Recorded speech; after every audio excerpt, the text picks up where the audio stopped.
Nitwa Mukaseko Yvette.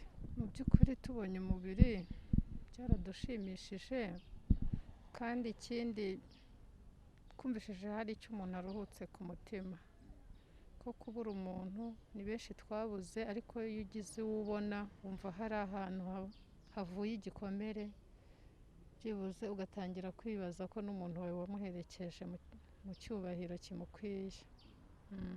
Rero ahantu yabonetse n'ubundi yari ari hafi y'aho twari dufite amakuru twamushakiraga, ariko mu by'ukuri ntituhagere neza. N'ubuyobozi bwakomeje kudufasha buduha imiganda ngo tumushake, ariko waduhaga amakuru ntabwo yari azi neza aho aryamye. Byaranshimishije cyane rero kumubona. Ubundi umusaza bamutwara bajya kumwica, bamukuye aho yakoreraga mu kajagari, bamenye ko arimo yifungiranye yihishemo. Noneho atwarwa n'abapolisi bo mu komine Kanombe, harimo uwitwa Kibaba n'uwitwa Mugenzi Innocent. Bamumanura bamujyanye ku murenge, ariko bamutumwe n'uwari mwishywa wa Habyarimana witwaga Yosefu, bakunze izina ry'irisirino yitwaga Gisimba. Ubwo rero kuri komine hari hariyo abatutsi benshi bahahungiye, n'ubu harimo bake barokotse, nubwo baje kubica bamwe muri iyo jenoside, harimo bake babashije kurokoka. Abo rero nibo babonye papa bamuzanayo, n'uwo mwana waduhaga amakuru yari ari muri abo bahungiyeyo, ko bamaze kumwica baramuhamagara, bamutuma isuka yo kugira ngo bamutabe. Umwana yiruka ajya kuyizana, arayizana arayibanagira, kubera ko nawe yari afite ubwoba ko ari bwicwe, ntabwo yabashije kubegera, ariko icyo yavugaga ni uko hari hejuru y'uriya murenge wa Nyarugunga. Icyo gihe hari komine Kanombe, ariko ubu haritwa umurenge wa Nyarugunga. Uwo mwana rero niwe waduhaga amakuru.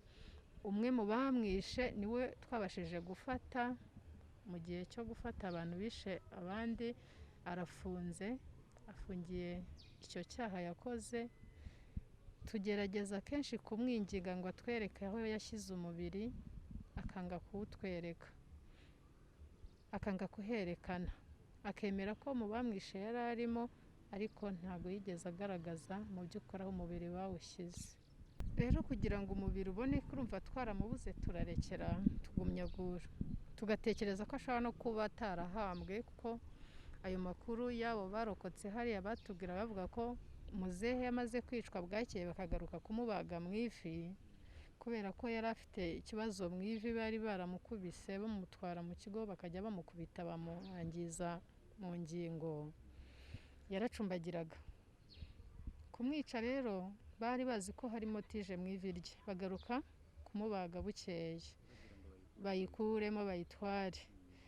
Twebwe rero twatekereje ko kumubura bashobora kuba barayibuze tije ntibongere kumutaba, akaba ariyo mpamvu tutamubona. Nyuma rero aho abonekeye, yabonwe n'umugabo witwa Jerome, arimo akora fondasiyo y'urupangu rwe, nk'uko yabitubwiye, n'uko twabibonye natwe tuhageze. Jerome rero ngo yabitangarije ubuyobozi bw'umudugudu.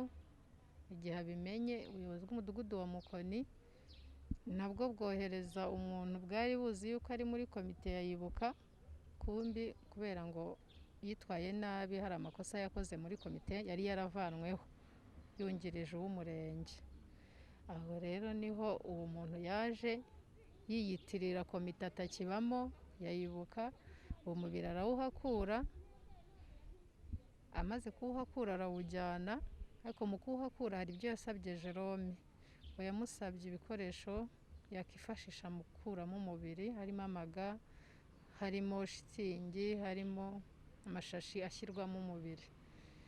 Jerome rero ibyo bintu ngo yarabitanze, undi araza arabikora, situzi abamuherekeje niwe twabashije kumenya.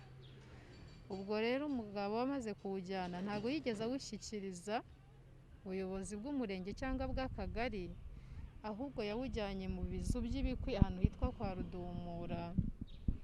Twebwe bene umuntu ku buryo tubona ko ari n'agashinyaguro kuba afashe umubiri w'umuntu akajya kuwushyira muri sitoke y'inkwi, ntanabagende ngo abaze ubuyobozi bakurikirane cyangwa abaze komite yakoranye nayo ayiha amakuru.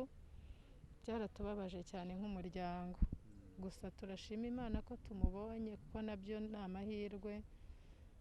Ni muri urwo rwego rero abakuriye Ibuka baje kumenya ayo makuru ko yamukuyemo, barampamagara, ninjye bahamagaye imbere mu bavandimwe, ndabimenya, mbimenye mbibwira umuryango, duhita tuza kureba uwo mubiri. Ku kirego rero twagishyikirije RIB ku munsi w'ejo kuwa mbere. RIB niyo iri mu kazi ko kumushaka.